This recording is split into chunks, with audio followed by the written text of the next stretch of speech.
और सब लोग कैसे हैं। आशा है सब लोग अच्छे होंगे, अपने अपने घर में शाम के टाइम का अनुभव कर रहे होंगे, एक्सपीरियंस ले रहे होंगे। पूरे दिन भर के अपना अलग अलग ही एक्सपीरियंस होता है, तरह तरह के काम हम लोग करते हैं घर में। सब लोग कहते हैं हाउस वाइफ के पास काम ही क्या होता है, लेकिन वो तो अपन हाउस वाइफ ही एक दूसरे को बता सकते हैं, एक दूसरे का दुख दर्द बांट सकते हैं कि हम हाउस वाइफ क्या क्या काम करते हैं।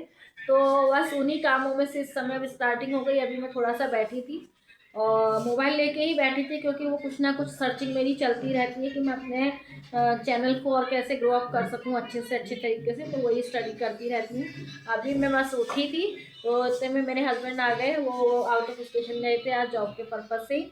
और अभी आए तो फिर मैं बस चाय वगैरह बनाने चली गई। चाय बनाई मैंने, तो बोले कि अभी मैं नाश्ता करके नहीं आया हूँ। आजकल ट्रेनों की बड़ी समस्या चल रही है, क्योंकि इधर हमारा जो एरिया में झांसी लगता है, इधर दतिया साइड वगैरह जाने के लिए, तो उधर उनका प्लेटफॉर्म और स्टेशन नया बन रहा है। तो कई सारी ट्रेनें जो हैं वो आगे जनवरी माह तक के लिए बंद कर दी गई हैं, तो बड़ी दिक्कत आती है। अब ये है कि जो ट्रेन मिलती है उसी के हिसाब से निकलना पड़ता है। तो अभी वो आए तो मैंने बोला कि क्या खाया करा, तो बोले कि नहीं बस मैं जब तक फ्रेश होके आ रहा हूँ कुछ अच्छा सा बना दूँ। तो अब अच्छा सा बनाने के लिए समय चाहिए रहता है, तब तो बन सकता है। अपन स्टफ पराठे बनाए, उसका मटर बनाने में भी समय लगता है। तो मैंने कहा जल्दी से, इनको प्याज के पराठे बहुत पसंद है, लेकिन कैसे बनाऊँ क्या करूँ। मैंने जल्दी से प्याज काटी, उसमें बेसिक मसाले अपने जीरा मिर्च पाउडर, मिर्ची कम खाते हैं, हल्का सा डाला और नमक डाल के, और आटा मेरा रखा ही था, मार के रखी हूँ मैं। तो उसमें जल्दी से 2 पराठे सेक के दिए उनको, और चाय के साथ अभी खाए हैं वो। अभी उनकी चाय चल रही है, पराठे तो खा चुके, चाय चल रही है अब उनकी। और बेटा हमारा अभी सो के उठा है, स्कूल गया था, अभी थका हुआ है, थोड़ा सा आराम करके उठा है। तो ज़्यादा सोलो उसमें भी थकान हो ही जाती है। पापा का मोबाइल मिल गया, थोड़ा सा माइंड फ्रेश कर रहा है, उसके बाद फिर वो पढ़ने बैठेगा। और अभी चाय नाश्ता करके बैठा है वो। बिटियाँ हमारी आज स्कूल नहीं गई थी, तो घर में ही रेस्ट ले लेके पढ़ रही हैं। उनका ये सामान आप देख सकते हैं किस कदर फैला पड़ा है, क्योंकि एग्ज़ाम आ रहे हैं तो तरह तरह का सामान निकाल के टेबल पे डाल देती है, फिर पढ़ाई करती है। और मुझे उसका यही मेथड समझ में नहीं आता। मैं कहती हूँ बेटा सामान जो पढ़ रही हो वो निकाल के रखो, बाकी का अपने साइड में करके रख लो।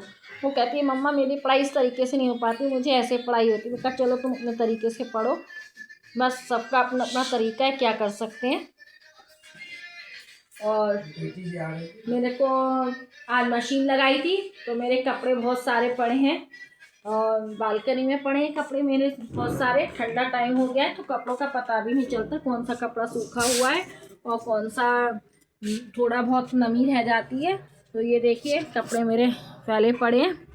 अब मैं इन कपड़ों को उठाऊंगी, फिर मेरे को टेरेस पे जाना है, टेरेस पे से कपड़े लेकर आने हैं, फिर इनको घड़ी करके रखना है, फिर शाम के सारे काम चालू हो गए। और आजकल शादियों के माहौल है, तो कहीं से बारात आ जा रही है तो पटाखों की और उनकी आवाज़ें आ रही हैं। हमारे इधर हरियाली एरिया काफ़ी अच्छा है। ये देखिए पीछे पानी की सप्लाई की टंकी भी है, और ये पूरा हरियाली हरियाली क्या है। वैसे तो ये जो एरिया है वो पार्क के लिए छोड़ा गया है, बट क्या है कि अभी वहाँ पर ना पार्क नहीं बना है, तो ये बबूल होता है उसके पेड़ की झाड़ियाँ खड़ी हो जाती हैं, तो वो बीच में किसी चीज़ की छतरी बनी हुई है गोल। तो बस वही है, पूरा मल्टी एरिया है। इधर साइड में ये हमारे यहाँ फोर्ट बना हुआ है तो अच्छा लगता है, लेकिन ओपन एरिया की वजह से ठंड भी बहुत हो जाती है हमारे यहाँ, क्योंकि हमारा जो मल्टी फ्लैट है वो ऊपर की साइड में है। देखिए पटाखों की आवाज़ आ रही है, कहीं बारात वगैरह जा रही है किसी की। हाँ किसी की है तो बहुत दूरी पर, लेकिन आवाज़ तो आती है ही। और शाम का टाइम है, ठंड में देखिए इक्का दुक्का लोग निकल के करते नज़र आते हैं। वैसे सब अंदर कोई सो रहा है कोई कुछ है, इस तरीके से चल रहा है। देखिए कितनी सारी बर्ड्स जो हैं अपने घर जा रही हैं उड़ती हुई। ये देखिए ब्लैक ब्लैक कितनी सारी बर्ड्स जा रही हैं इस समय शाम के टाइम, ये देखिए। तो ये मेरे यहाँ ग्रीनरी एरिया बहुत है, जंगली टाइप का हो जाता है, तो यहाँ पर ना पक्षी बर्ड्स बहुत होते हैं। यहाँ पे हमारे यहाँ पिकॉक भी बहुत होता है। सुबह के टाइम यहाँ पिकॉक छत पे बैठ के ना नाश्ता भी बहुत है, और काफ़ी सारे कोयल भी आती हैं सुबह के टाइम, इतनी सभी उनकी आवाज़ें आती हैं। और ये देखिए ये छोटा सा मून भी निकल। फ्रेश पाव है, बेकरी है यहाँ पे, तो बेकरी से लेकर आइए। 40 रुपीज़ का आया है, इसमें 1 2 3 4 5 15 पीस आए हैं इसमें। और भाजी के लिए तो अपने पास सब्जियां होती हैं ही। कैबेज डलेगी उसमें, और वो कैलीफ्लावर भी डाल सकते हैं, और उसमें भटा भी डल जाएगा, थोड़ा बहुत आलू डल जाएगा, टोमेटो है, तो इस तरीके से पाव भाजी बन जाएगी। और वो शेजवान चटनी जाने क्यों लेकर आई है, जाने उससे क्या खाना है, बर्गर टाइप बना के। मैंने कहा चलो बच्चे बोल रहे तो अपन देखते हैं यही बनाते हैं। तो उसकी तैयारी अब हम करेंगे। तो ये हमारे आलू बॉईल हो रहे हैं कुकर में, और ये पैकेट आ ही चुका है इसका। अब इसकी तैयारी करनी है, सब्जियां वगैरह काटनी पड़ेंगी उसके लिए हमको।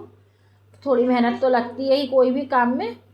तो बस अब तैयारी इसी की करते हैं, खाएंगे गरम गरम, बच्चों को भी खिलाएंगे, हम भी खाएंगे। हाँ, ऐसा बहुत दिनों बाद बन रहा है, क्योंकि बच्चे जब बोलते तभी मैं ऐसी चीज़ें बनाती हूँ कि बेटा मेरा ब्रेड वाली चीज़ें खाता नहीं है, तो मुझे लगता है पता नहीं खाएगा कि भी खाएगा, लेकिन इस टाइप की कोई चीज़ बनेगी तो खा लेता है।